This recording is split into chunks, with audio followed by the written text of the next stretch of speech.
This thing came up and I shared it with Lindsay, and it was an article by Landor. There was a rabbit hole I went down, but Landor is a global branding agency. It's pretty impressive. And the headline was "Storytelling Becomes Story Doing." And I was like, that's kind of what Lindsay's been saying, right? Yeah. And what we've been saying even in the last episode was you have to listen so that you know what you should do. And instead of talking about what you're going to do it and let that be the story you talk about. Exactly. Did I do that well? Am I a good student? Yes. Beautiful.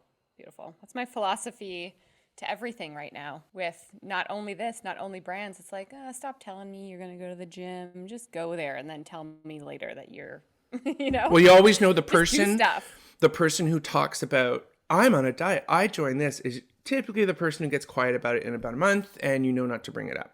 I know, right? And I think it's like the lack of momentum and like personal and progress and things like that being kind of locked up a little bit for the last year. But it's like, I just want to hear, what are people doing? What are you doing? What's the action? Tell me the action and that something's moving forward. It's a Tell me craving. something, right? Tell me. Yeah. And So I love the headline, and I'm going to read a little bit of it.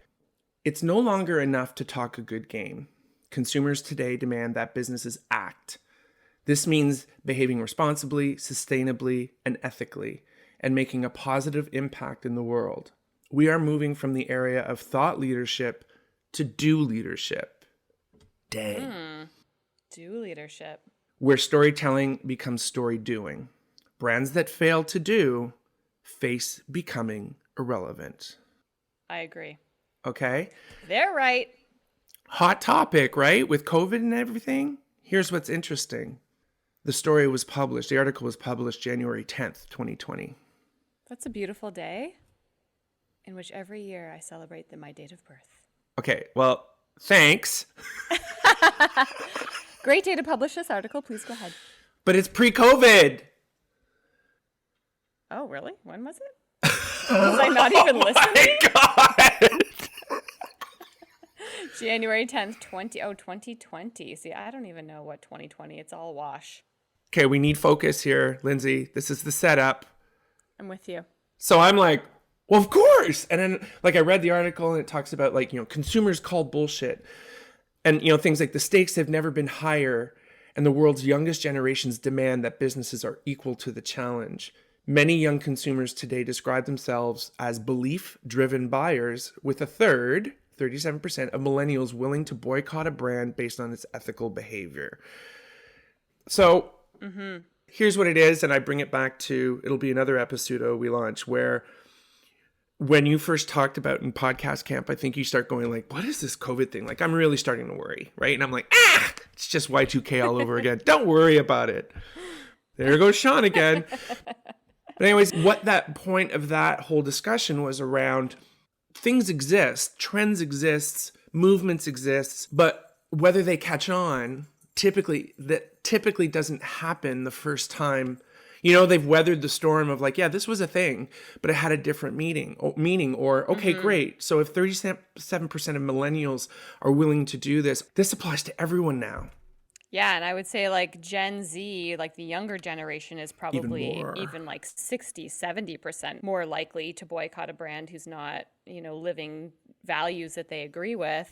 And it's like, what they say about COVID is that it's not necessarily generating these new trends. It's merely amplifying the importance of things that were already happening, which is clearly the case here.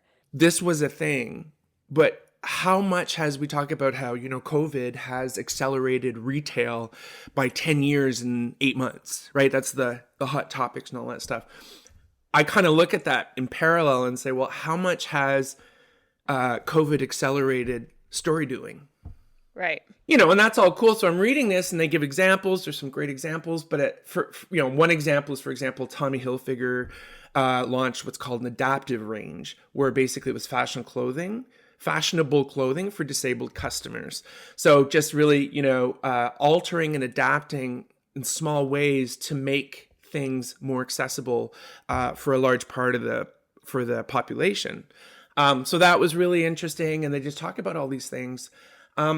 And you just kind of go, okay, whoa, that's when I started reading that, going that I was looking for good COVID story doing examples. And what started to happen was I went down a rabbit hole that actually it was a really big thing in like 2012 to 2014.